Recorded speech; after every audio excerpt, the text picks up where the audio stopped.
Good evening, baseball fans. It is Sunday, January 21st. I almost said April. I have no idea of A girl concept can of time. dream. I'm like, is it baseball season yet? Apparently, my clock is already set to baseball because I want it to be April and baseball season. Anyhow, January, guys, January. Still not baseball season yet. So January 21st, Sunday. I don't know what episode this is. We'll figure it out at some point. But I'm Suzy. That is Kelsey. This is Bourbon and Baseball. I don't have any bourbon, but we got a lot of baseball. We got a lot of baseball to talk about. Just some peppermint tea to go with my ever-aging St. Louis Cardinals team. Just me over here. Yeah, but all the baseball. All the baseball, guys. But first, before we get into baseball, Kels, I was a literal popsicle this weekend. You were. An actual literal popsicle. And being from South Texas, oh Jesus, I said being from South Texas and not like moving here. Whatever. I'm not a Texan yet, just FYI. I'm still a Vegas girl at heart. Still a Vegas girl at heart. Anyways, I was freezing. I was freezing at FanFest. We had the Astros FanFest this weekend. And I'm pretty sure I'm just now thawing out. But as I was thinking about all like the fan fests that were happening around, the country, I was thinking, hey, you know what would be super fun if we start talking about fantasy camp. Do the Cardinals have fantasy camp? No, I don't know what that is. You don't know what that is? Okay. No. So apparently fantasy camp only happens for the teams that are not so good and need to draw in the people's support, because what I could find online is the Oakland Athletics have fantasy camp. Oh, yes. It is because they don't do a fan fest because that would be But a supportive normal ownership thing to do. but also the Boston Red Sox held fantasy camp Oh this season. no. So if you guys aren't aware what fantasy camp is basically a week-long camp where normal Joe Schmoes can sign up for a certain dollar amount and go play with ex-ball players and train and do the workouts and do the cold tubs and play at actual games with and against ex-baseball players from the team. Okay. And I was like, you know what? I would pay an ungodly amount of money. I would figure it out. There definitely would be a spicy link somewhere in order for me to make the kind of money that would be needed to do an Astros fantasy camp one day. Yeah. And so I didn't know if like the Cardinals ever did that or no, but not to my knowledge, but I would totally be down to, inevitably make a fool of myself, but for a very memorable experience. Mm-hmm. Yeah. I was like, oh no, I would definitely do that. Just for the sheer laughter of everybody else, essentially, because I don't think I've told you this, but when I was growing up, I actually had aspirations to be the first woman umpire in Major League Baseball. And it just kind of, it fell off amongst the chasing Broadway dreams and other things. But the past 2 years, I've been this close to going to one of the Major League Baseball umpiring camps that they have, because they do them here in Chicago. And I don't know, I haven't done it, but it's something that I might do. I think it's free, to go initially, or it's it's very cheap. It's $30 or something. I don't know. It's definitely very affordable and accessible to me, but I guess I'm putting it out there because even if just for the content, I should go, right? Oh, for sure. For sure. Absolutely. Absolutely. In my younger years, that may have actually been a thing that we could do. Well, no, I say that. I'm only 5'2", so I may not have to actually squat to be in the same eye line as the that's true. You really have a great advantage there, because that would be difficult for me. I'm thinking that I could just, if I just stood normally, yes, behind the most of the catchers, totally, I would be the They might. This is your calling. Wow, we're uncovering all kinds of things so early on in this episode. Oh my goodness. Okay, so guys, if you guys have ever heard about fantasy camp, thought about fantasy camp, let me know. Not that kind of fantasy camp, guys, like, the player kind, okay? But before we get into that, I didn't give you guys the warning. This is a rated R podcast for all of the adult content, adult language content. There Adult we go. language, yeah. I gotta preface that. I gotta reword all of the things because it's not that kind of adult content, guys. Like that's not this podcast. Language. All of the 4-letter words will happen. Probably some sort of like inappropriate adult humor will escape me because that's just who I am as a person. So if that's not your jam, that is okay. But here is the warning. If cuss words offend you, or if you have little ones listening, you might want to put some earmuffs on them, or you put your earbuds in. But I'm not gonna judge you regardless. Whatever. That's you do you, boo. But there's the warning. Just don't get mad when your 4-year-old's like, Mom, what does the word fuck mean? I warned you. No responsibility here. Yeah. One of my friends actually was listening before I started doing the warning.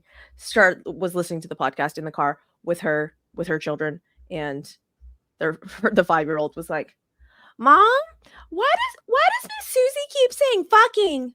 Oh no. I was like, and the warning was born. I was like, love that for me. That's so good. So yeah. So there's your warning, guys. Before we get into all of the hot stove news, though, we are going to do our 40-man find segment. I love this segment, and it's I'm learning a lot of new things, but I'm also like, this is ending up being like my homework that I inevitably put off to the last second because like there's no better time to do something than the last moment, and I love that. So we are doing our 40-man find, which is basically any guy on the hey, guess what, the 40-man roster for all of the teams, and it's just a guy that we think that you guys should know about. If you heard that loud crash, yeah. Oh, My cat also wants you to know. My cat wants you to know about who she wants for the 40-man find as well. It's a very professionally produced podcast that you guys are listening to, guys. We both have cat producers, so that tells you what you're in for. Yeah, she's not very good though. She needs more training. Anyhow, my cat 40-man has his head bare, like his head. I wish I could show you. His head is like smashed into the bed, like it just looks like he's like, cannot breathe. Right. I'm not sure how it's comfortable, but he's very cozy over here, working hard. Love it.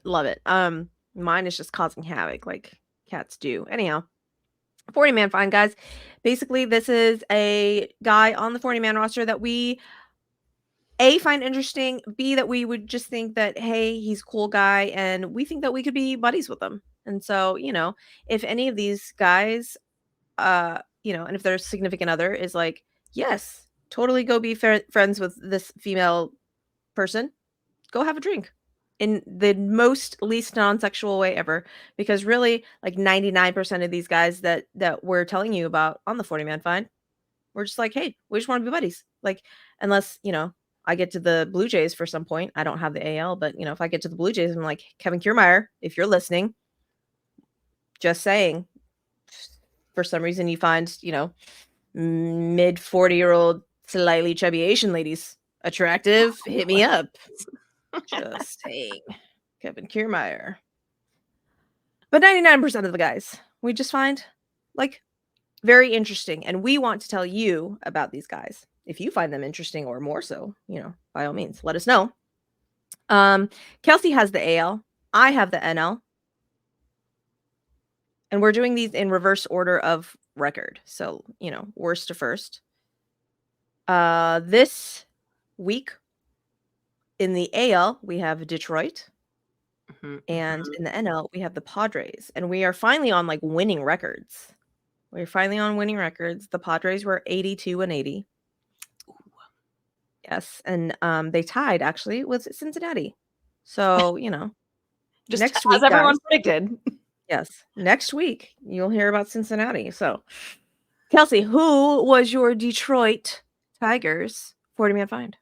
Well, very true to your description of the 40-man find. My find is someone who may not be on your radar, whether you're a Tigers fan or you've been a baseball fan for the past decade or so since he's been in the system, because he's had some high highs, came up really hot, but has been very under the radar as of late. And I'm excited to see him get back on a major league contract the past 2 seasons and join the Detroit Tigers for the 2024 season. And that is Detroit Tigers relief pitcher Shelby Miller. Shelby Miller, Oh, yeah. love Shelby Miller. The original, the OG listeners of the podcast will know that Shelby Miller used to be my co-host. Oh, literally her name was Literally, Shelby her Miller. name I knew her was first name Shelby was Miller. Shelby, but her I mean, I Mhm. guess Miller is a pretty common last name, but that is funny. Yeah, and she was also she was a badass softball player. So in the vein of like athletes, Yeah. like Shelby Miller, and I was like, it Also was from meant to be Shelby. Texas. Yeah. Okay, So This Shelby Miller was born in Round Rock, Texas. oh yeah, Where is Round Rock? Do you know? it is Is it like from oh, here like 6-ish hours. Like it's kind of in between. It's up more by Dallas. Like it's not yeah, like by. east It's of not. Dallas Yeah. Fort Worth, I think. Mhm. Yeah. Yeah. So yeah, he was born there in on October 10th of 1990, and he attended Brownwood High School in Brownwood, Texas. The Abilene Reporter tells us that he played for the school's baseball team as a pitcher, where in his sophomore year he threw a no-hitter and he helped lead his team to the regional semifinals. As a junior in 2008, Miller threw 3 no-hitters in consecutive starts, including 1 perfect game. Wow. Coming in hot. In his senior year, he pitched to a 10-2 win-loss record with a 1.90 earned run average and recorded this is correct, so I want you to listen in. He recorded 153 strikeouts in 77 and 2/3 innings. So yes, he had almost twice as many strikeouts as innings pitched. His fastball recorded as fast as 97 miles per hour, even in high school. In So high school? that explains some of it. Yeah. So at this time, he was being compared to fellow Texas power pitchers like Nolan Ryan and Josh Beckett by writers for USA Today. And in addition to baseball, he played tight end and defensive end for his school's football team. So if he's not pitching a no-hitter, he's out there on the football field. The Dallas Morning News reported that Shelby Miller committed to attend Texas A&M University on a scholarship to play college baseball. But the St. Louis Cardinals selected Miller in the first round of the 2009 Major League Baseball draft. So rather than attending Texas A&M, he signed with the Cardinals, receiving a $2.875 million signing bonus on the August 17th deadline. And I found this per an article by the San Angelo Standard Times, which was titled 18-year-old Shelby Miller of Brownwood is officially a millionaire. I just thought that was interesting. That's awesome. So Shelby Miller is starting his professional career. The Cardinals assigned him to the Quad Cities River Bandits, which was their Class A Midwest League team at the time. And he made 2 appearances there. He returned to the Quad Cities for the 2010 season with a 7-5 win-loss record, 3.62 ERA. Still with these strikeouts, though, 140 strikeouts and only 33 walks and 104 1/3 innings pitched. During the season, he appeared in the All-Star Futures game for the first time, and he was named the Cardinals Minor League Pitcher of the Year after that season. He begins the 2011 season with the Palm Beach Cardinals of Class A Advanced Florida State League, and he was named the Cardinals Pitcher of the Month for May of 2011 after posting a 2.32 ERA, and from there he gets promoted up to Double-A with the Springfield Cardinals at the beginning of June. At the time of his promotion, he led his previous league with 81 strikeouts, and he was considered the best pitching prospect in baseball per Keith Law of ESPN.com. So along with Carlos Martinez, who was another promising pitcher for the Cardinals at the time, Miller represented the Cardinals at the 2011 All-Star Futures game once again. Oh, He made the Baseball America's top prospect list in 2011, and the Cardinals named Shelby Miller their minor league pitcher of the month for June 2011. He pitched to a 9.3 win-loss record. He had a 2.7 ERA and 89 strikeouts in 86 and 2/3 innings pitched with Double-A. He totaled 25 starts in Palm Beach and Springfield together. So he completed 139 and a half innings and allowed a 2.7 ERA, 112 hits, 53 walks, and striking out 170 batters for an average of 11 strikeouts per 9 innings pitched. I don't know. Is that good? I don't know ball. Is that good? Well, the Cardinals must not know because they were like, actually, I should call this segment like when, the tale of yore when the Cardinals had swing and miss stuff and they traded him away. But yeah, these were the days. After the season, Baseball America rated his fastball as the best in the Cardinals system and named him a starting pitcher on the 2011 minor league all-star team. Ooh. He was named again the Cardinals minor league pitcher of the year that season. He enters the 2012 season ranked as the 5th best prospect in baseball by MLB.com. He competes for a spot on the Cardinals roster, but he begins the 2012 season with the Memphis Redbirds in AAA. He struggled at the beginning of 2012. His ERA was actually above 6 through the beginning of July, but he pitched to an ERA below 3 for the remainder of the minor league season. Sounds like he kind of settled in, made those adjustments, and is still recording strikeouts like crazy. 160 strikeouts for the Redbirds in 137 innings pitched. Sounds like it might be time for him to hit the major leagues. So he makes his MLB debut on September 5th of 2012 against the New York Mets as a relief pitcher, even though he has been primarily a starter through the minors. He threw 2 shutout innings, gave up 1 hit, walking none, and striking out 4. He was amidst the Cardinals competition for a playoff spot at this point. So he did make his first get his first major league win as a reliever in an extra inning game versus the Los Angeles Dodgers on September 16th and helped the Cardinals in that back half of the season stretch in 2012. He started his first major league game on October 3rd against the Cincinnati Reds once the Cardinals had clinched a playoff spot. They were trying to give some other guys some rest, but he pitched 6 shutout innings, allowed only 1 hit, and struck out 7. And then he ends up appearing twice in relief for the Cardinals, making his postseason debut in the 2012 National League Championship Series. For this season, he completed 153 and 2/3 innings combined in the Major League regular season, postseason, and minor league. So he's racking up those innings too and showing that he can hang tough year over year.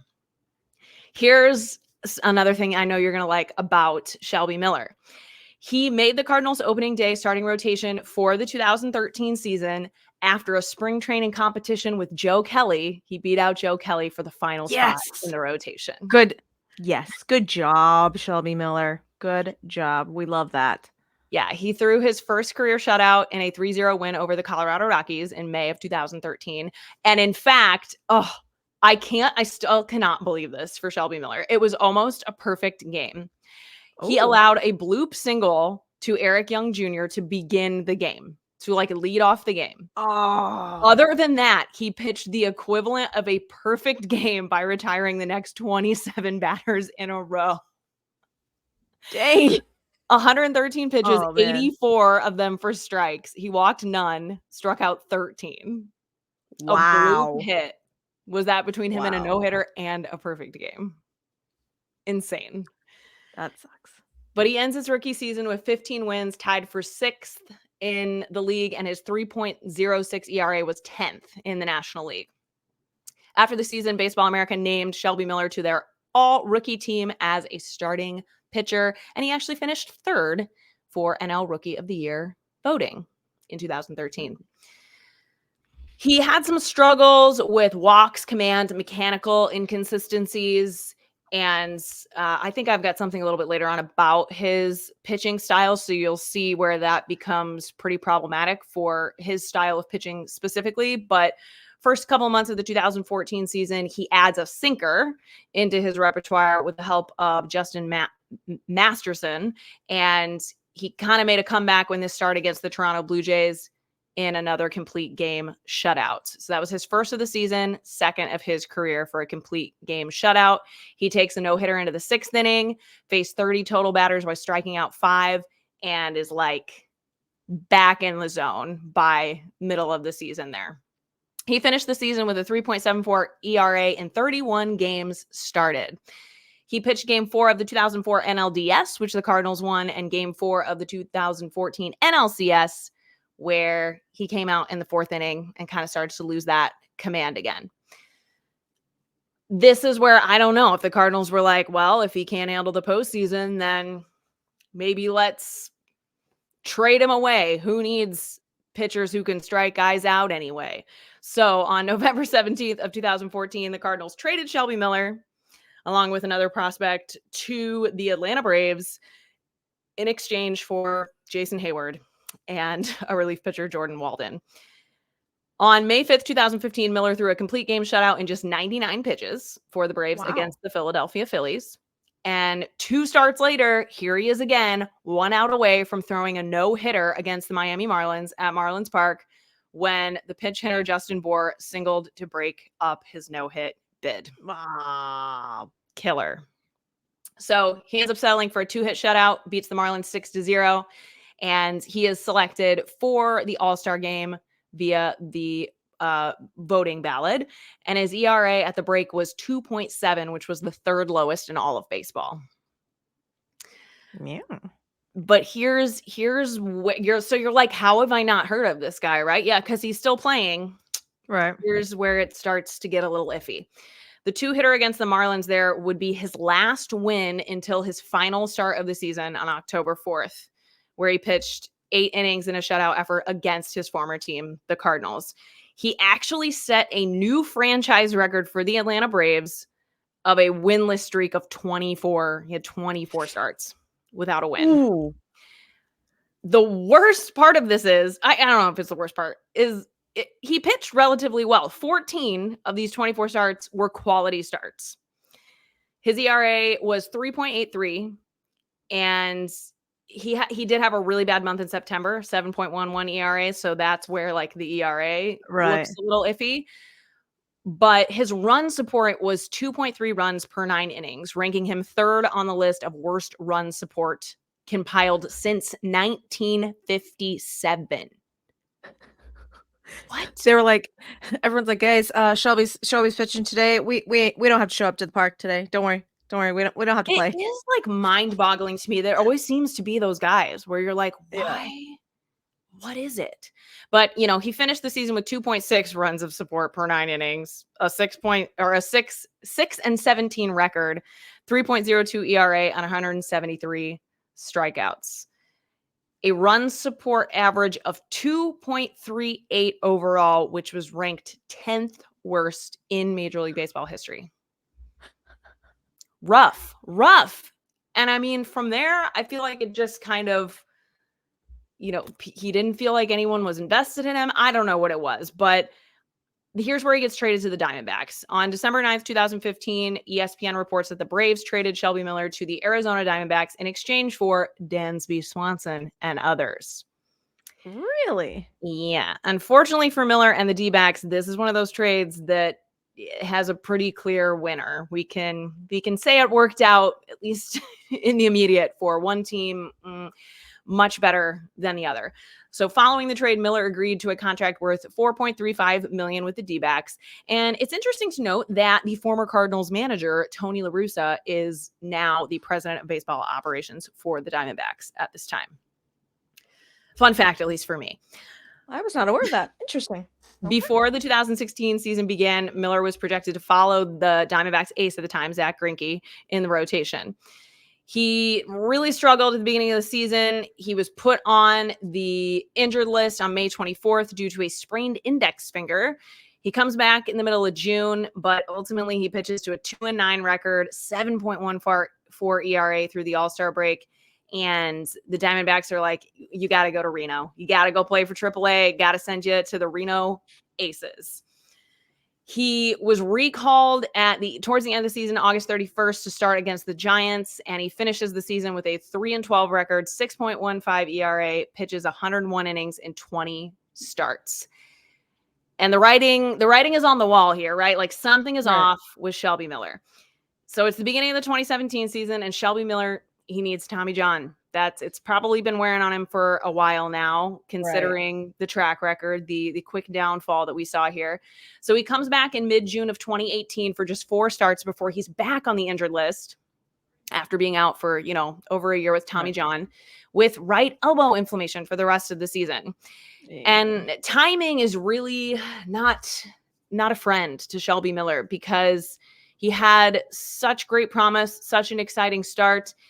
And this is like such a great example of how these injuries can really take guys on such a sharp left turn. And one of the biggest reasons that I'm talking about him today is that he has really fought and clawed his way back. And I'm excited and interested to see where he able to kind of recreate himself as a reliever here, because he ends up being non-tendered at the end of the season by the Diamondbacks. He becomes a free agent. And I'm just going to rip through here really quick of these rotating releases, as I would like to call them, because Shelby Miller has been with a number of other teams, but it's not really anything to note. January of 2019, he joins the Texas Rangers on a 1-year contract. On July 1st, he is DFA'd and ultimately released after posting a 1-3 record with an 8.59 ERA in 44 innings. Yeah, and that's like a decent enough amount of innings where you're like, what? He signed a minor league deal with the Brewers at the end of 2019, in which he ultimately opted out of and was released. Then he re-signs with the Brewers on a minor league deal in 2020, but nope, just kidding, opts out of that season because of the pandemic. So he was on the Brewers, but not really. Interesting. January of 2021, signs a minor league deal with the Chicago Cubs. He was added to the major league roster on April 14th. And by May 26th, he was DFA'd by Chicago after posting a 31.5 ERA in 3 appearances. I don't think your ERA is supposed to be that high. This is just, 3 appearances, right? He probably had like 7 innings or something, if that. But it is just such crazy perspective to think this is once the guy who had like the 3rd best ERA in all of baseball. Right. So on one more organization, well, 2 more before we get to the Tigers. On June 26, 2021, he signs a minor league contract with the Pittsburgh Pirates. That was the one team that I had not connected to him at all. He made 10 appearances for the AAA Indianapolis Indians, going 2-1 with a 3.86 ERA and 22 strikeouts. In September, he does get selected by the Pirates when the rosters expanded. I don't think he ever actually made an appearance with the Pirates, though, because no numbers there. So I guess he just got to be on the roster. He's a ghost roster person for the Pirates. On June 8th of 2022, the San Francisco Giants signed him to a minor league contract. He was assigned to AAA, which is the Sacramento River Cats, another fun team name. And on September 22nd, he had his contract selected to the major league roster. So he gets back to the majors at the end of the 2022 season. And here's something good. Maybe we're turning a corner for Shelby. On September of 29th of 2022, he became the first pitcher in the modern era to have back-to-back outings with 5 or more strikeouts in less than 3 innings with no walks or runs allowed. That is a very specific, like classic baseball stat, right? Yeah. Where you're like, well, of course no one else has done that. But that's still on his swing and miss, his strikeout game. He pitched just 7 innings of relief with the big league team in that 2022 season, but he made them count. So December of 2022, he gets that big league contract, signs a $1.5 million contract with the Los Angeles Dodgers. And on April 25th of 2023, he recorded his first career save. We're going to use him a little bit differently here against the Pittsburgh Pirates. He was ultimately placed on the injured list for a lot of the rest of the season with the Dodgers. And overall, he pitched just 36 games with a 3-0 record, 1.71 ERA. So even though he was out for a good portion, basically all of like June and July, he might have some of that sweet stuff back. Maybe he's feeling a little healthier overall by the end of the season. The Detroit Tigers sure think so, because on December 22nd of 2023, Shelby Miller signed a 1-year, $3 million contract with the Detroit Tigers that also includes a $4.25 million club option for the following season. Here's where it's interesting to know about his pitches. Most starting pitchers utilize fastball, changeup, and a breaking ball like a slider or a curveball, but Miller throws a fastball and a curveball over 98% of the time. His fastball averages about 94 miles per hour, while his curveball averages 79 miles per hour, which just screams, I was developed by the Cardinals pitching to me. But can Shelby Miller find his renaissance as a reliever is the question that I'm here to ask. And just fun kind of facts about Shelby Miller off the field. He has 3 sisters. His stepdad is a member of the Braunwood Fire Department in Braunwood, Texas. And his grandfather was a decorated Army veteran who was a really big supporter of Shelby's baseball career. He got married just, I guess, a little over a year ago, November 11th of 2022 in Cabo. Love it. Good choice. Shelby Miller, I'm looking for a comeback. Are you into it? I'm into it. Let's see if Shelby can do it. Now, I was not aware that Shelby Miller was ever a Cardinal. Like, again, in my head, I think Shelby Miller ended up on my radar, I think, the Giants. Yeah, and I then mean, the he was Dodgers. up and down all over the place. You wouldn't have really heard of him anywhere else. Yeah. Well, literally the only reason that he like sticks in my head is because he had the same name as my old co-host, Shelby Miller. And that's literally the only reason.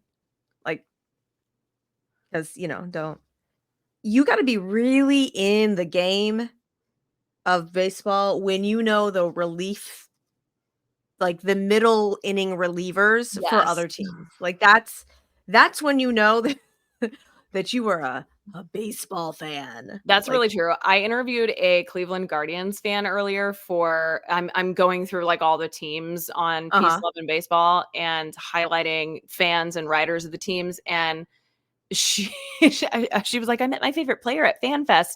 And I was like, oh, who's your favorite player? And I literally can't remember his name because she was like, I think it was Eli Morgan or something like that. Oh, yeah. She was like, yeah, he's a relief pitcher. And I was like, oh man, you're my kind of fan. Okay. You're serious.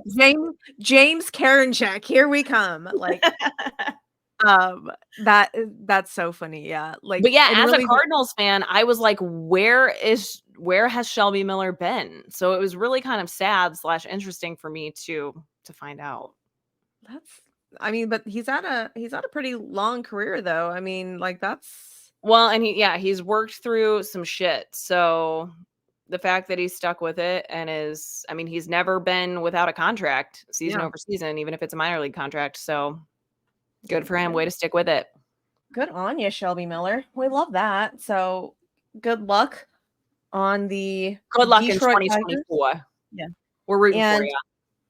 And like I said, I really wish that all of the fucking free agents would sign so that we can go through all the fucking because I sneakily think the Detroit Tigers may actually be good this season.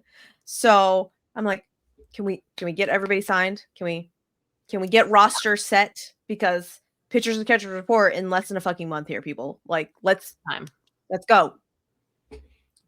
Anyways, San Diego Padres are the team that I'm going with. And again, if you are a follower on Twitter or Instagram, you will have seen that the show keeps getting posted as, one of the podcasts that are listened to in Korea and Japan, and now apparently Spain. I don't know where you're coming from, new listeners, but we love you and thank you so much. So was I going to pander to all of my Korean listeners? Absolutely. So Ha-Sung Kim, come on down. Honestly, I think even if if we weren't trending and having Korean listeners, I'd probably pick Ha-Sung Kim anyways, just because Koreans are far and few between as professional athletes in the United States system. So Ha-Sung Kim, you guys may know him as the utility infielder for the San Diego Padres. He is a 28-year-old born on October 17th, 1995. And I was Oh my like, oh, God, that's my so wedding old. anniversary. Is What a it? good day. Yeah. But not in 1995. That's No. I was like 6 then, so that would have oh been my weird. God. You're a baby. Everybody's No, a baby. 2020. Oh, Lord. Anyway, not to take away from Ha Kim. Continue. Ha Kim, youngest of 3 children. And he was officially drafted by the Nexen Heroes. They got changed to the Kiwoom Heroes. The 41st overall pick in 2014 in the KBO. And in 2016, he played all 144 games of the regular season. So apparently, I wasn't aware. I knew that that they had fewer games, but I didn't know the exact number. Now I do, 144. And in that 2016 regular season, he had a 281 batting average with 20 home runs and 84 RBIs and 28 stolen bases. Nice. And that would mean that he was voted an all-star for the second time in the KBO as the starting shortstop. And, I don't know if you know this, but, most Asian guys, SML, a little bit smaller on the small side. He's 5'9". That's what he's listed as. And I'm all, I don't trust that. I don't trust that at all. So I think he's like 5'7". He's 5'7". But, whatever. Besties with the now signed Jung-Hoo Lee, center fielder for the San Francisco Giants. So I can't wait for all of that content. But on September 20th, 2016, he hit his 20th home run via the Kia Tigers. And that means that he was the third shortstop in KBO history to record 20 home runs and 20 stolen bases. Nice. I was like, look at you, Ha Kim. Go for it. So in 2018 and 2020 through 2018 and 2020, 2018 through 2020, there we go. Words are hard. He earned the Gold Glove consecutive years. I was like, okay. So not only, can you hit a little bit, you're also a badass defender. Look at you. Love that for you. We'll take that in a shortstop any day. Exactly. December 31st, 2020, he signed a 4-year, $28 million deal with the aforementioned San Diego Padres. And he had a mutual option for 2025. He made his MLB debut April 11th, 21, and he hit his first home run against the Rangers. Love that. April 10th of 2021. With Fernando Tatis Jr., known shortstop for the San Diego Padres, going on the IL, he had increased playing time. Everyone, I remember like when Fernando Tatis Jr. actually went down, literally all the Padre fans were screaming on the timeline saying, "Oh my gosh, like who's gonna be your shortstop?" Like the sky was falling. Yeah. And then Ha Kim was like, I'm right here. I'm right here. I got it. Don't worry about it. I can do it. And in August 1st, he hit his first home run, or hit a home run, and his first 3 RBI game. I was like, oh, all right, love that. He finished 2021 batting .202 with 8 home runs, 34 RBIs, and 6 stolen bases in 117 games. August 26th of 2022, he had his first career high 5 RBIs versus the Royals. Okay. So he ended up finishing that season with a .251 batting average, 11 home runs, a 59 RBIs. I think that's a 9. I can't read my handwriting. 12 stolen bases and a 708 on base percentage in 150 games. Nice. So it took Ha Kim a little time to acclimate to big league pitching, and that's kind of word on the street for all of the players that come over from the KBO is how long will it take them to acclimate to velocity, essentially. Okay, yeah. And so the rumor, quote unquote, is that he had been working with Jung Hoo Lee to try to acclimate Jung Hoo Lee a little bit quicker. And I was like, oh, okay. I was like, I love that, but does anyone else see the problem because he's signed with the Giants? No? Okay, like, it's the Giants. But, that was I think I read a couple of different tweets on that about, that was one of the reasons why the Giants were excited about him, because that he had talked to Ha-Sung Kim and gotten the pointers and was helping him with the transition. And I was like, Bo-Mel was all over that. I was like, I love you. I absolutely love it. If you guys don't watch any Padres games, I need you guys to understand that Ha-Sung Kim is like beloved, and literally every at bat, fans are cheering his name. Like, you will hear Ha-Sung Kim, Ha-Sung, like every at bat, and every time I watch it, like like swells my heart with pride. Well, there's my Korean player. Country pride, guys, country pride. I'm very, very excited about this. And then as I was doing the research on Ha-Sung Kim, I was like, what can I find? Because he's not very active on social media or anything like that. And a couple of the articles that I did find were athletic articles, and I do not subscribe to the Athletic, so I could not read those. No, I do. Ask me when you need them. Okay. All right. I will put that in my notes so that next time I'll be like, here we go, Kels. But apparently, Ha-Sung Kim, trilingual. Of course.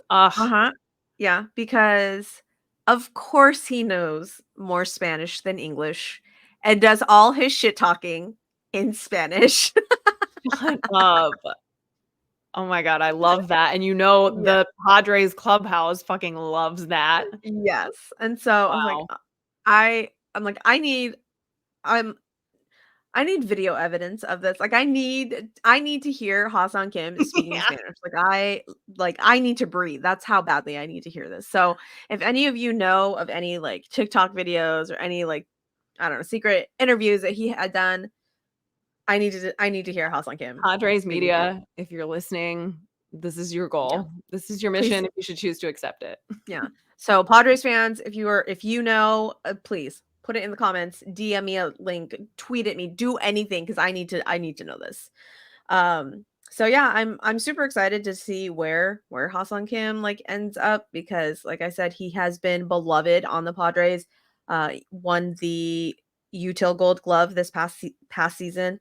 Plays second base, plays shortstop, really high level, and he has been rumored as trade bait for various things for the Padres. And I'm like, you cannot get rid of Ha-Sung Kim. Like, and one of the articles that I was able to like read the snippet of, he apparently is the glue.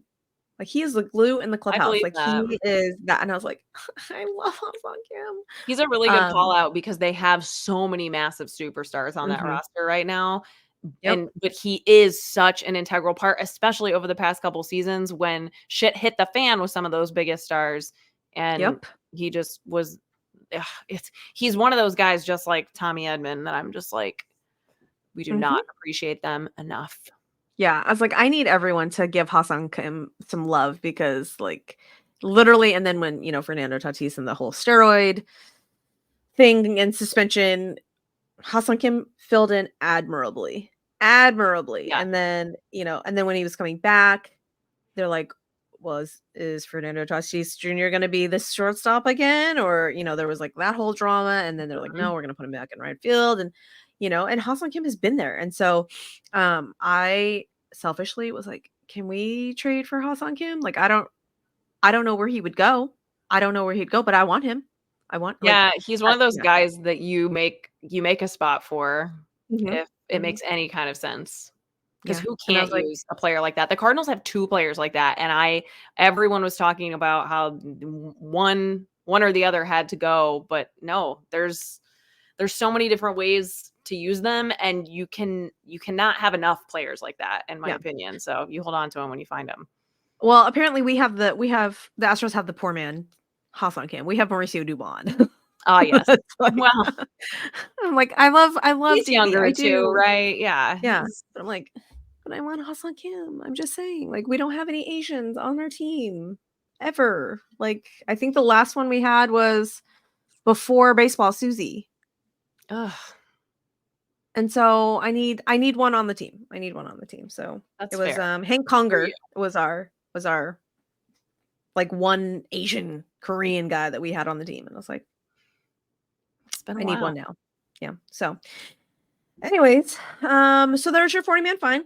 There, so hopefully you guys found, that little segment about Shelby Miller, Ha-Seong Kim interesting. Next week, we will be doing Cincy, and I don't know the AL. Don't know that one. That's okay. I don't know either. Okay. I'll let you know. This is the professional podcasting that you guys pay for. So we're gonna jump into hot stove headlines. It's not so hot stove because we hadn't had that many moves, but we're gonna talk about them.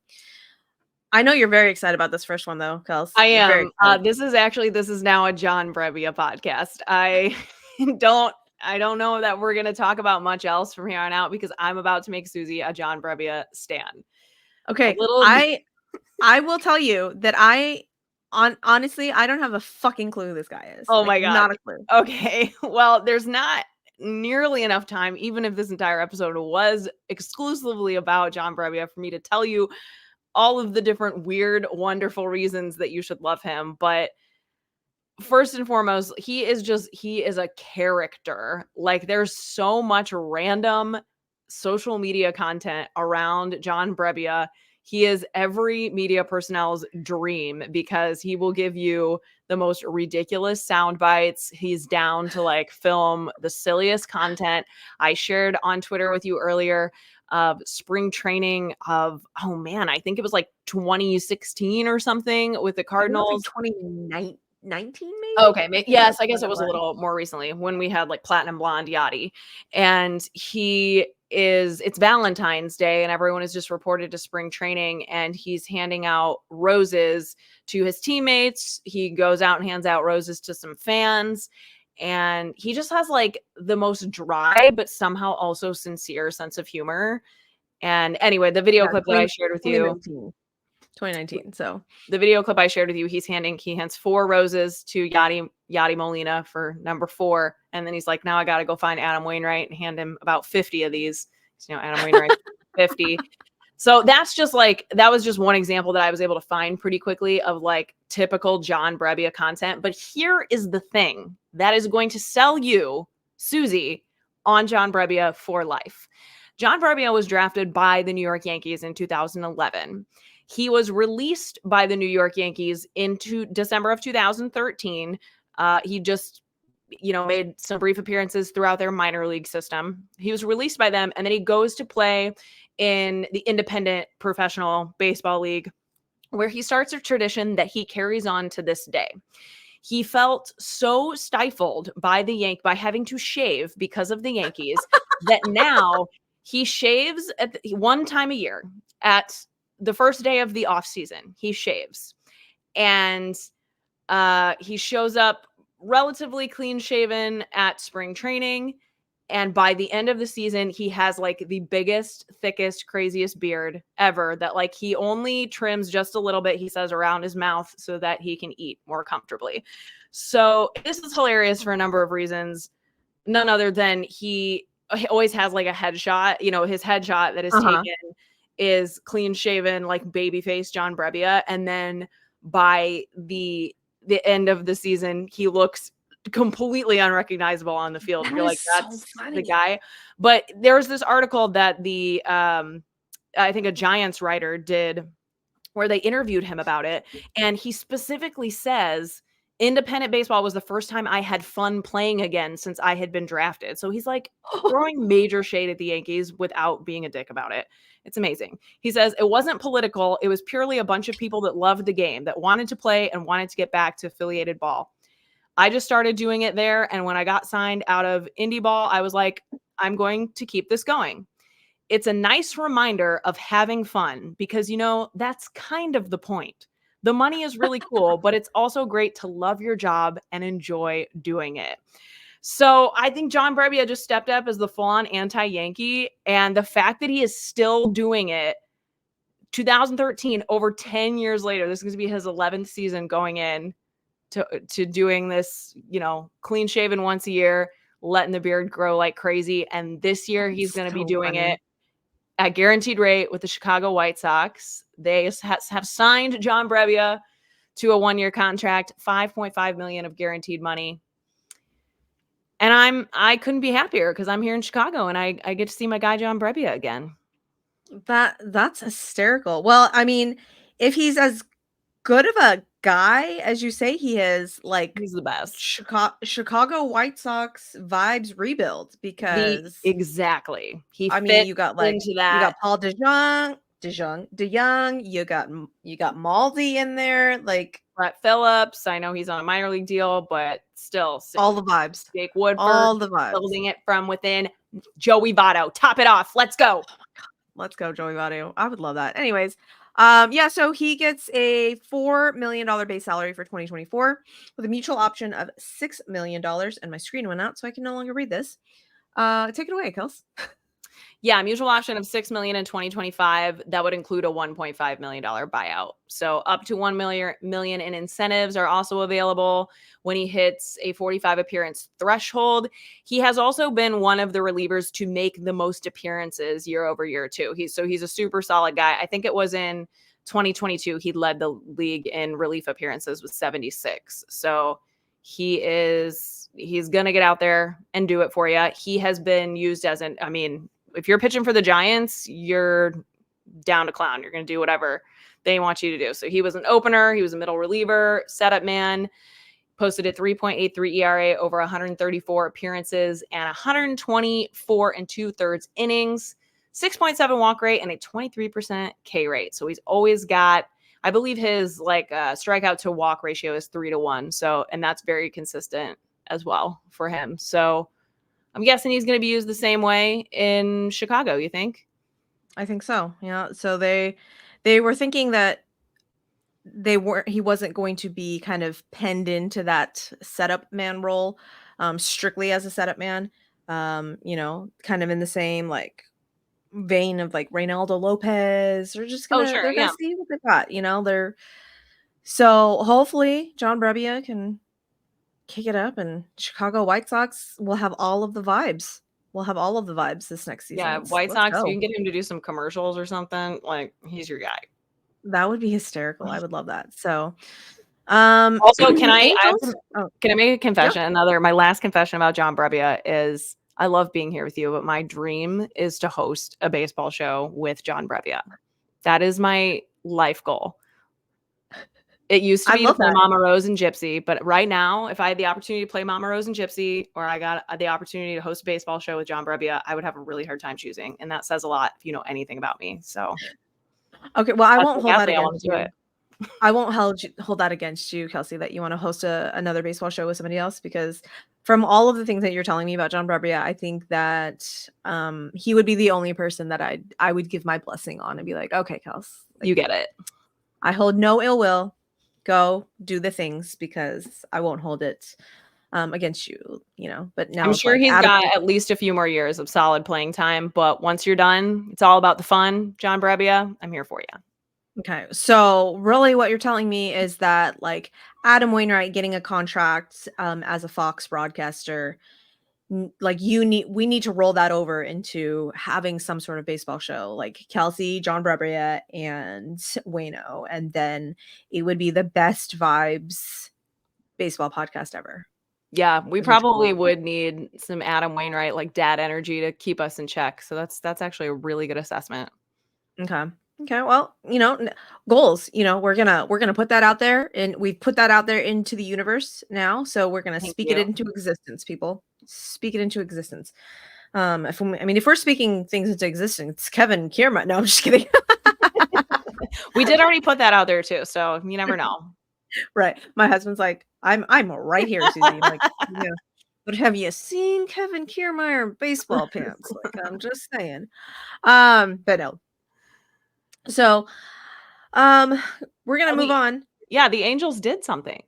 the Angels did something. Like they didn't sign Tim Anderson like I keep thinking they're going to do. Not yet. That's I'm going to put that out there. Tim Anderson as shortstop, even second base, even The second. Like, guys on foul territory were talking about that all week this week. Tim Anderson to the yeah. Angels. They were saying all of the same things we've been saying for the last 2 months. We're gonna so I mean, our new bestie Scott Braun obviously listens to the show. No, I'm just kidding. No one ever could have had the same idea as us. No. Tim Anderson to Yeah. the Angels. Anyway, it just makes too much Ooh, sense. it We're all does. It in does. agreement. Yep. Ron Washington over there. I'm just saying, like it's a thing, guys. Anyways, but Artie Moreno was like, you know what? We got to do a thing. We got to do a thing because we no longer have Shohei Ohtani. So they sign Robert Stevenson for 3 years, $33 million with an option for 2027. Now, if you don't know Robert Stevenson, you may have heard Robert Stevenson's name because that Ray's Arm Factory that they got going on over there. They worked their magic. And before Robert Stevenson got there, he was it wasn't so great. But afterwards, the Rays are like, let's fix the things. Okay, we got it. And in 38 and a third innings, he had a 2.35 ERA with a ridiculous 42.9% of hitters that he would strike out. That's sick. I was like, I had to read it again to make sure that I was reading it properly. I was like, wait, what? And he walked less than 6% of the guys. Among relievers with 30 plus innings after June 1st, only Felix Bautista, Aroldis Chapman, and Pete Fairbanks punched out hitters at a higher rate. Yeah, so It's you like guys might have heard of. Yeah. It's a good, good list to be included in. Mm-hmm. Yeah. So, but like I said, it is a little bit, it'll be interesting to see if Robert Stevenson can keep up that pace, not on the race. Because before he got there, it was up and down. It wasn't great. So, Angel fans, if you are listening, watching, let me know how you feel about this. Yeah, I would be interested to hear because to me, it's a bit of, I mean, it seems like a classic Artie Moreno overpay, but yeah, it's unfortunate. I say unfortunately. Looking at the other deals kind of in line and in vein with the innings numbers that he's been putting up, Rafael Montero,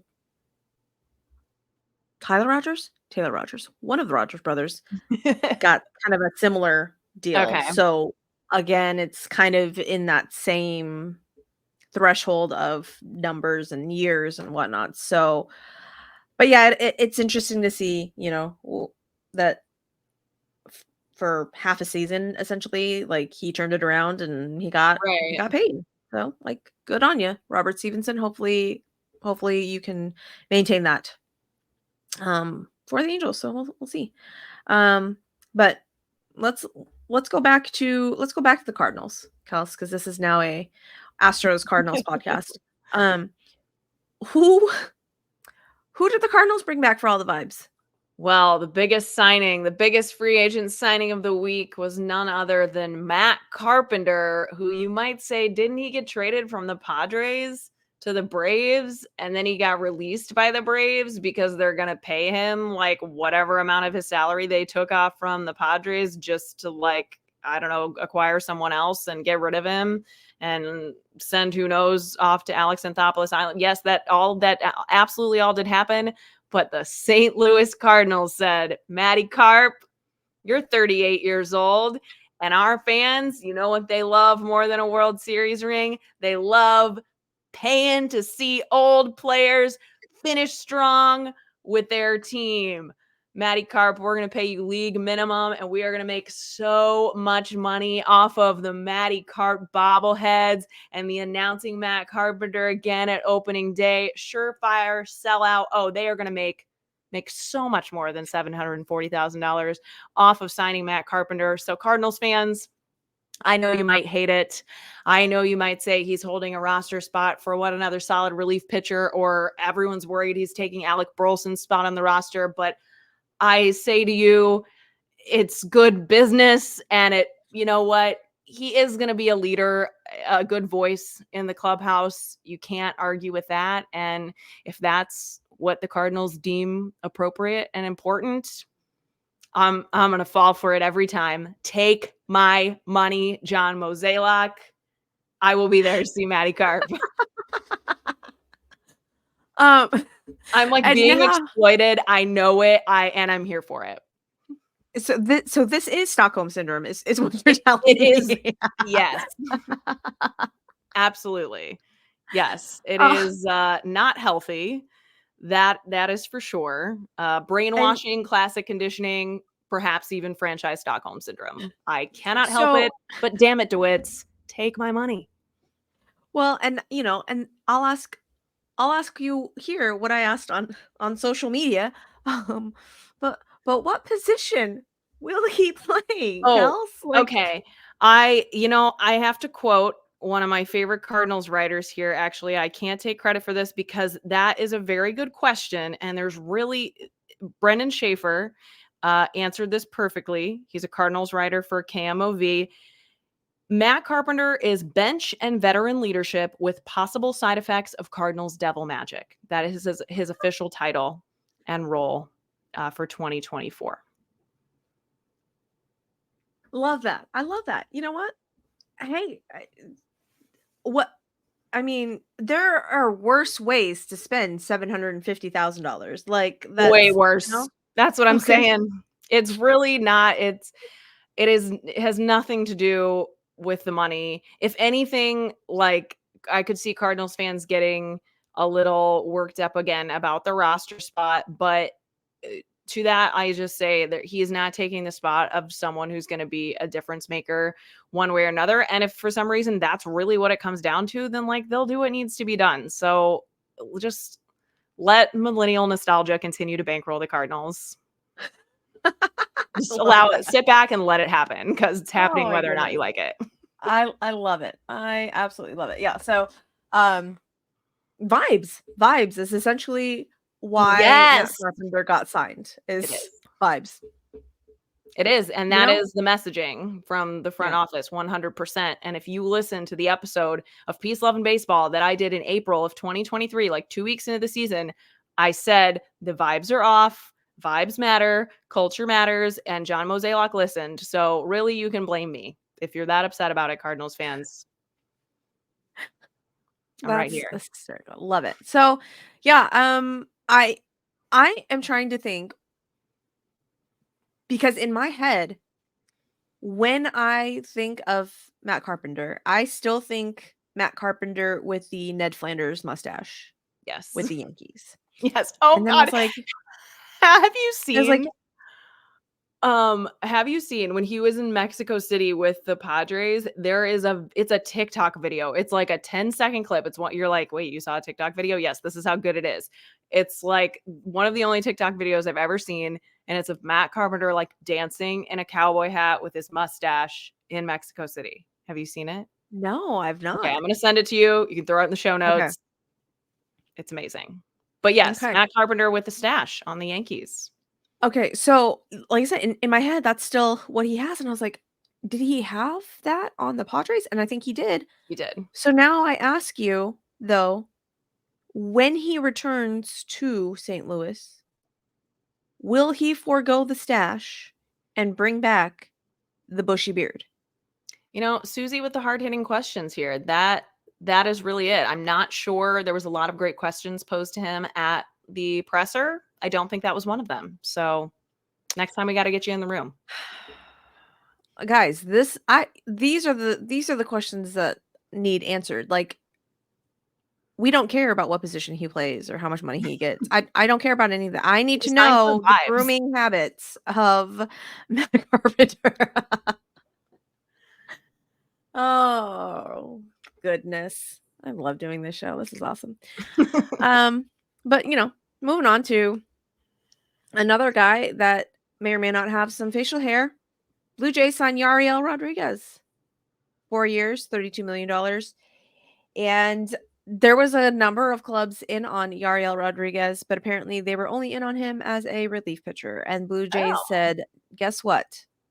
We we'll stretch you out to be a starter if you come to the Blue Jays. And he said, done and done. So 4 years, $32 million. And you may remember Yariel Rodriguez's name kind of popped up as the Cuban pitcher that pitched for Team Cuba in World Baseball Classic and then defected. And then because he defected, he was playing for Japan, like on his like professional, but never went back to Japan. And the Dragons were like, what the fuck, Yariel Rodriguez? You need to come back because we signed a contract with you. And he's like, JK, I'm gonna just stay here. I'm gonna just stay here. And okay. So yeah, so he had to sit out like the rest of the season. He had to sit out a season, and then the Dragons released him. And I kind of feel bad for the Dragons because normally when they are able to post a player, they get money in return. Right. They get money in return. Yariel Rodriguez said, "Fuck you. I'm gonna just stay here. You get no money." They just had to release him. That's so weird. I wonder why he did that. Or I mean, there's so many strange levels to how it works. There was some citizenship rigmarole going on with the whole, now that he's signed with the Blue Jays, going from, because I think he was in the Dominican. I think he was in the Dominican working out. So he has to do like this whole big where in the world is Yariel Rodriguez type of thing, going from like the Dominican to Japan to the United States to Canada type of thing, trying to figure out like not even signed in the States. Wow. Yeah. So there's some sort of like citizenship thing that needs to be worked out as well. So I don't have all of those details though, and I don't want to like kind of speak out of turn. But when I get those, or if I get a clearer picture of those, I will let you guys know. But yeah, so they're looking at him as a starter, and that brings up questions of, well, what the fuck is happening with Alek Manoah? So eventually, when all of the free agents sign, we will do some sort of episode where we talk about all of the teams. And I am very interested to talk about the Blue Jays and that whole AL East thing. But I'm very interested to talk about this and to see like where everything eventually lands. Because I have heard through the grapevine that Alek Manoah has been working out in the offseason. Guess he's shed some weight as well. And I don't know, maybe got an attitude adjustment. So that's what I'm thinking. Did he shed his bad attitude? Because that was more of the problem, I think. Yeah. So we should all see where Alek Manoah ends up. Like, I secretly kind of love Alek Manoah because of all the shit talk that he originally did, but he was able to back it up. Yeah. And especially because most of the shit talk happened against the Yankees. I loved it. But what really solidified Alek Manoah in my heart as someone that I was like, I love him, was the All-Star game in 23, I think. Nope. 22. When he was like talking to John Smoltz, I think John Smoltz was like in his ear and he's like, what should I throw right now? Like, and that whole exchange, if you guys remember that, slider away. Oh, okay. Like, I loved it. And I felt like baseball kind of needed more of that, like that personality and that kind of liveliness, I guess. Cause a lot of baseball players that are like out in the media and stuff are a little bit more buttoned up and a little bit more, I don't want to say professional, but a little bit more. Yeah, that's a good point. That's the fun, And so I think he was actually going to be a player ambassador or something for MLB Network in 2023, and then it didn't end up playing out because he wasn't in the big leagues most of 2023, which obviously was blindsiding for more than just MLB Network. But I can't argue with that. You're right on. So hopefully Alek Manoah has a bounce back. I really feel like he does. He will, and I think the pitch clock kind of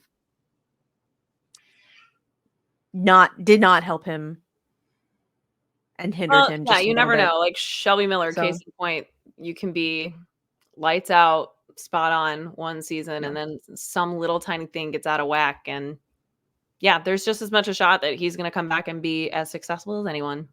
We shall see. So, apparently it's all the relief pitchers that are getting signed because Mariners signed Austin Voth for 1 year, $1.25 million. We shall see if the Mariners can work some of their devil magic on Austin Voth because he was released from the Orioles in September with a 5.919 ERA in 25 relief innings. So I mean, not great numbers. But you know, he joins the pen there where I don't think he's going to be needed as much. I Yeah. guess if I'm being really honest. So we'll see if we'll see if that happens, and you know, but really the big news, the big news. Have the Astros done anything this offseason, Suzy? I've been begging for a juicy move. I've been begging for a juicy move, and I did not think that it was going to happen because we signed Victor Caratini, and I was like, love that. Okay. Dylan Coleman, come on down. Wasn't going to spend money because Jim Crane is Jim Crane and never has spent money. And Jim Crane said, fuck y'all, all of y'all. It's time. I hear you. It's time. It's time to bring him home. It is time to bring him home because Josh Hader to the motherfucking Astros. 5 years. 5 years, guys. Yeah, you heard that. 5 years. $95 million. And just saying that kind of hurts my soul just a little bit because now I'm like, well, shit. You've given me hope, Jim Crane. You've given me hope. And that's the dangerous thing because when there's hope, there's going to be some fucking disappointment. Like, well, if you paid all that fucking money for Josh Hader, are you going to pay Kyle Tucker? Yeah. That's really the question. Are you going to pay Kyle Tucker? That's what I'm setting myself up for heartbreak. But Josh Hader to the Astros, and everyone's like, "Wait, you already have a closer?" Absolutely, we do. A good one too. One of the best ones, Ryan Presley. And it's really interesting to kind of dissect and you know, interject our feelings about it and see what will actually play out because, you know, like I said, this move happened Friday. FanFest for the Astros happened Saturday, and Ryan Presley was going to be there at FanFest as one of the players that, you know, and was not one of the ones that was allowed to be interviewed, like was not on the list for press to Oh, wow. talk to. And that's interesting. it is a little interesting because normally he's not a guy to shy away from the press. And when it all came down, apparently this deal happened within like 72 hours because apparently Kendall Graveman, who we didn't see in the postseason, had some shoulder issues and then ended up needing shoulder surgery and will be out for this entire season. So our pen was already thin. Kendall Graveman was one of our more higher level relief pitchers. And I guess they were like, okay, well, we can go get a decent relief pitcher, or, you know, we could just go sign Josh Hader. What? Like, in no world, when those rumors were swirling on Twitter that, oh, Josh Hader's talking to the Astros, I'm like, no, the fuck he's not. No, the fuck he's not. Like, I honestly thought that it was a rumor that was like let out to try and get more money from like the Rangers. I thought the Rangers were going to sign him. And I was at a hair appointment when you texted me. I was literally in mid conversation with somebody, and my phone, I was like looking up something else on my phone when I got your text message. And the lady I was talking to was in mid-sentence when I read your text message and could not stop myself from it literally yelling, "Oh my fucking God, are you serious right now?" And she's like, what? I don't, did you?" And I was like, I'm so sorry. I'm so sorry. That was so rude. I go, "But and she follows the Astros." And I was like, "The Astros just signed Josh Hader." And she goes, "What?" And I was like, "Uh-huh. Yeah. I can't. I'm sorry. I can no longer concentrate on this conversation that we're having. I must now go to Twitter and look at all of the things. I'm so sorry." And she started laughing. She's like, "That's okay." And it was time for her to, get into the chair anyways. And so I was floored. Absolutely floored. And I was like, "Did Jeff Hassan tweet it?" Like, I had to go make sure. Yeah. That's where I That got it from. I should have shared that with you, though. I Yeah. assumed that you had already seen it, but it does. No. I mean, I literally sent it to you like within seconds of it being posted. So I should have. No, You're going to only associate getting texts with me as like being like very alarming things, like Shohei Ohtani to the Dodgers and Josh Hader to the Astros. So yeah, sorry about that. I hope every time my Yeah. name pops up on your phone, you don't have a heart attack. No, that's okay. That's okay because it gives me news like this, and I'm like, "What?" And so now our 789 guys is fucking filthy because yes, we're talking about Ryan Presley and Josh Hader, and Brian Abreu is like, I'm here too. I'm really good too. And non-Astros fans kind of have seen Brian Abreu. Unfortunately, you guys may associate him with like hitting Adolis Garcia, whatever. That's not him. Like, okay, that's not that guy. Like, I need non-Astros fans to get it through their head that Brian Abreu is like a really good guy, and this is not who he is. And I will literally fight anyone that says that he hit Adolis Garcia on purpose. I will literally fucking fight you.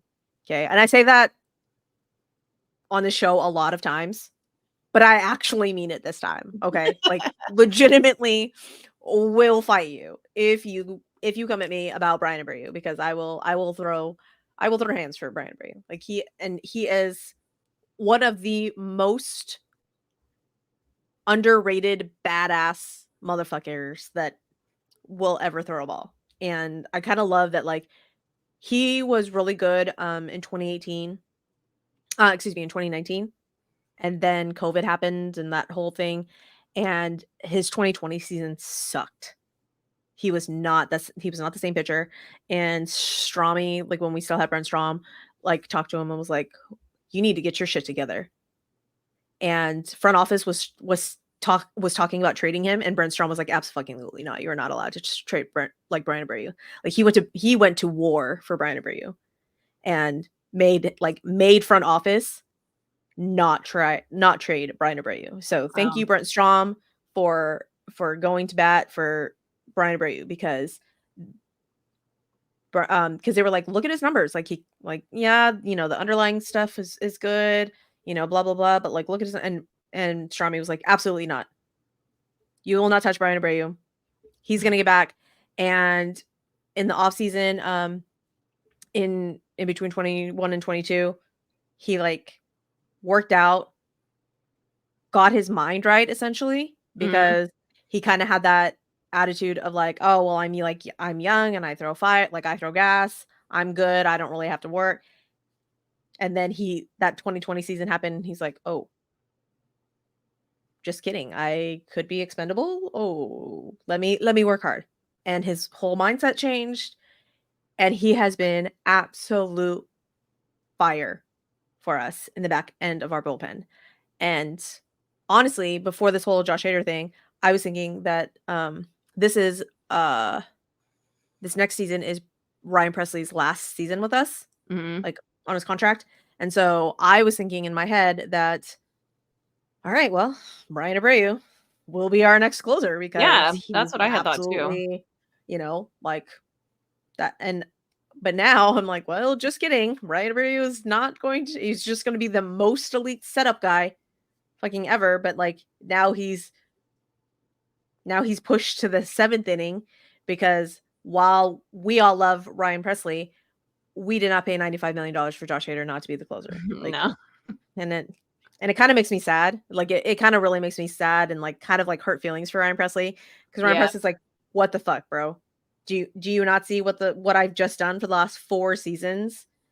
Literally didn't give up like any postseason. Like, well, I'm so sorry, Ryan Presley, but apparently in the interviews that Dana Brown has said and Joe Espada has said that, when this whole deal was coming together, Dana is like, yeah, I had to pick up the phone and, I talked to Ryan about it, and he is a consummate professional, and he is like the leader of the clubhouse, or he's like one of the leaders in the clubhouse. So we don't want to, upset the apple cart essentially. Yeah.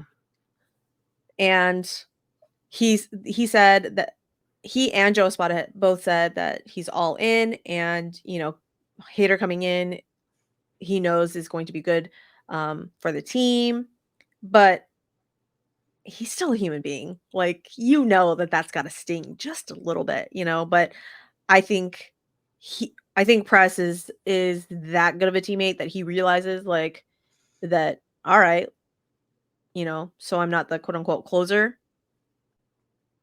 Doesn't really matter. Josh Hader coming in is going to be that much better for us. So if the Astros have the lead in the 7th, it's over for y'all motherfuckers. Like, Yeah. it is over. And I'm all, oh, it's so good. I mean, Like, unless Tommy Edman is up to bat, because he did walk-off win against Josh Hader 2 games in a row, so I'm gonna throw that out there. But, that's fine. That's fine. Tommy Edman is Josh Hader's kryptonite. Yeah. Fair. That's fair. Yeah. But, Yeah. yeah, I mean, to me, it was like the ultimate show of the Astros saying, like, we are all in on this, and we're all in on it for 2024 and 2025. Like, we're not waiting. We're not gonna take chances. We're gonna go get another ring. Yeah.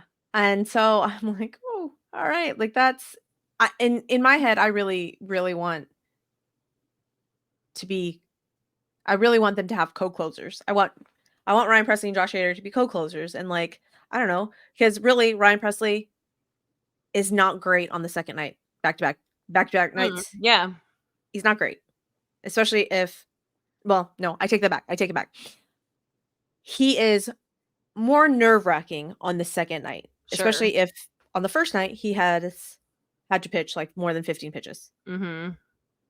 While he is still good the second night, he is not locked down. We know that we have this. Yeah. And some Astro fans will be like, oh, this is where Ryan Stressley comes in, blah, blah, blah. Yeah. Yeah. Guys, like, he has been so good for us. And I really hope that Joe Espada will not be so like on the nope. These are my guys for the 5th and 6th inning. These are my guys for the 7th, 8th inning, and this is my guy for the 9th. Yeah, he doesn't seem like that kind of a manager. That would be Dusty Baker.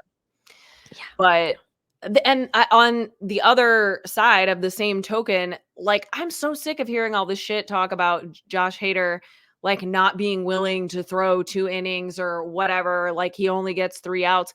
Listen, that's what he does, and he does it at the highest level. Like, just let guys be good at doing what they do. If you are that elite at something, like, why do you have to be good or contribute literally anything else? Like, I don't care if he ever gets more than 3 outs. If he can get those last 3 outs when you need him to, he is worth it. Why? Yeah. I'm just like so sick of it. And I think by having the arsenal that they do in that bullpen, it allows him, I'm sure that was super appealing to him to feel like, Yeah, I can just go here and they are going to use me to do what I do well and not try to ask me to be anything other than what I am, which is really fucking good at what I do.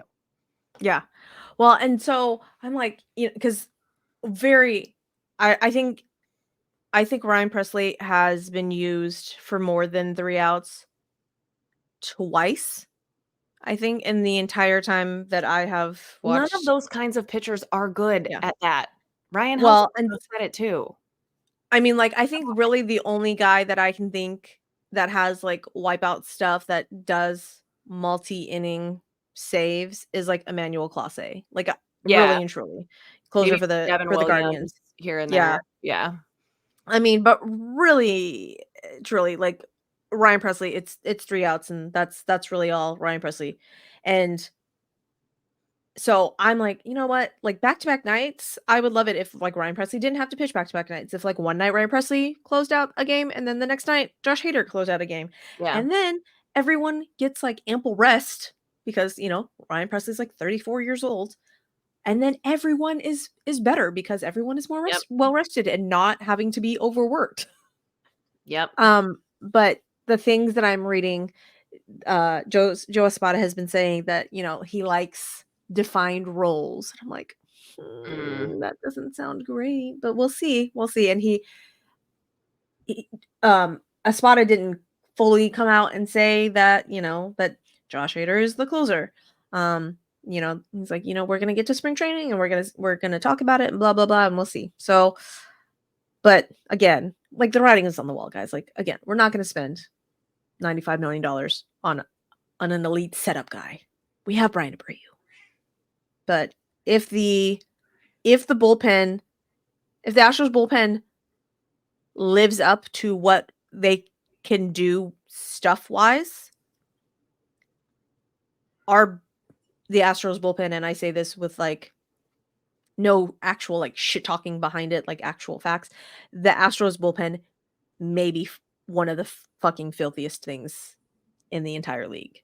You know, so we have Ronel Blanco, who has got some wipeout stuff that hasn't been given enough run. We have Forrest Whitley, who has been hurt for literal years and has not been able to show off what he's been doing. And if that motherfucker can stay healthy, whew, watch out. We have, you know, like I said, we have Dylan Coleman, who apparently has wipeout stuff that we got from the Royals. And I'm all, who? Exactly. You know, like Bennett Sousa has been really good. One of the questions that I had asked on Twitter when this all happened, I was like, our 40 man is full. I'm like, who gets DFA'd? Like when Josh Hader actually comes on the roster, like, they haven't announced that yet, right? They have not announced it yet. My guess is probably Parker Machinsky. Okay. We shall see.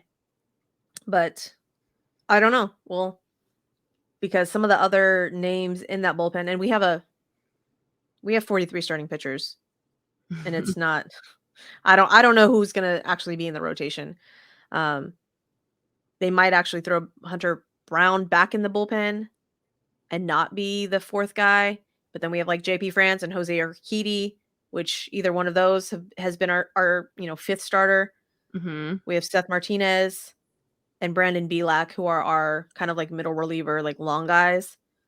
So, and then we have a couple of like AAA guys that are trying to make it on the roster. So if our bullpen can bullpen and stay healthy and do the things, it may be really good. It may be really good. Yeah, I don't think there's a team that wouldn't take that. So yeah. Even without expecting it, you're like, yeah, no, I think I'm okay. I'm good. I think that's good. Yeah. So we shall see. We shall see. But I'm excited. It's nice about it. just to be one of the few teams that's had like a big splash this offseason, because here we are talking about all these middle relievers that have signed, and that is typically what happens around this time in the offseason. But there's still like 7,300 other free agents who are not middle relievers or even like no-name guys that have not signed yet. So we're waiting. We are waiting. And, you know, Astros have lost Hector Neris, Phil Maton, and Ryan Stanek. Hector Neris was our late innings guy. Phil Maton, Ryan Stanek, kind of that middle inning, high leverage guys. And I've been wanting to re-sign Hector Neris. But I'm all, just kidding. We're definitely not going to re-sign Hector Neris now that Josh Hader has signed. And so now the rumor is, you know, like the Rangers have been talking to Hector Neris, the Yankees have been talking to Hector Neris, and both of those teams just kind of break my heart if I have to if I have to watch Hector Neris on either one of those teams. That will break my heart. That is rough. Just think back to Josh Hader at the back of your bullpen. What else can you do? Yeah. So, yeah, I was not aware that of the whole like history behind Josh Hader, and obviously because when Josh Hader got traded, it was before Baseball Suzy. So in case you guys don't know, Josh Hader came up in the Astros minor league system, like in 2014, 2015, I think. Either one of those years apparently is one of those years that when he got traded away. He got traded away to the Brewers for Carlos Gomez? Carlos. That sounds right. I don't know. There is a Carlos. But I don't want to say more importantly because that's not the guy that I want. That's not the feeling that I want to give, but it was Carlos something and Mike Fiers. You guys aren't familiar with that name. Mike Fiers is the quote unquote whistleblower for Josh Hader would never. Yeah. So apparently we've been trying to get Josh Hader back for years now, I think, because Jim Crane had said that he was in talks with the Padres last season for Josh Hader and another pitcher from the Padres. Oh, he was traded for Carlos Gomez. You were right. Gomez, thank you. Yeah. So, I'm like, all right, Blake Snell, come on down. Like, that's fine. Oh my God, you could have like Blake Snell too. Our you know what? Like our middle infield, like our defense is good enough. Jose Altuve, that's okay. Like on the nights Blake Snell's in, Mauricio Dubon will just be our second baseman, and like we'll be good. Just walk the world, Blake Snell. Come on. But like we cannot add another starting pitcher to our rotation because we have 43 of them and we don't know who all's going to be where. So it'll be interesting to see what happens. Not a bad problem to have from where I'm sitting. Yeah, exactly. I don't know what you're talking about, Kels. You got all of the boiled chicken starting rotation. Got everybody born before 1990. Ben Gay and Vibes over. Ben Gay and Vibes is holding that St. Louis Cardinals starting rotation together. Yeah, well, because one of the other big headlines this week that we might as well touch on is that Adam Wainwright is no longer holding up, I should say, the average age of the St. Louis Cardinals roster because he has signed with Fox Sports as a full-time broadcaster. He's going to do a full slate of games in the regular season and the postseason, which is just a win for Fox Sports and for baseball, baseball fans everywhere, because I'm excited about it. Excellent. And pitchers are always my favorite color analysts, and he is just one of my favorite people ever. So one of my favorite public personas. And he's done a great job he's called the Astros postseason games the past couple seasons. So yeah, he does a great job. He brings a really great perspective as well as personality. And don't worry, Wayno, we do miss you on the roster, but they are holding that average age up without you. So it'll be okay. That's okay. Yeah. Yeah, I'm excited about it. And I love when past players become color people, especially if they can speak really well. Because there have been some color commentators that I'm all, have you even heard yourself? Can you not? I don't. Yeah, or the way that they talk is